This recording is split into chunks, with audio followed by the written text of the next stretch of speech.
Complete war memoirs of Charles de Gaulle. Get back to me. On Tuesday night, Miranda and Jack had dinner. In the biography of her life, this would go down as the best first date in history. This is kind of what I wanted to show you. Oh. Yeah, Mark Twain lived here. Right around the time he wrote Huck Finn. Really? Huh. Come on. It's private property. I know. I'm going to show you his little house. Oh. Right there, number 27. It's cute.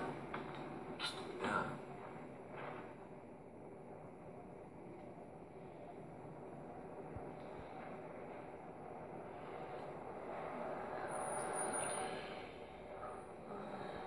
And just when Miranda thought she could read Jack perfectly, he opened an entire new chapter.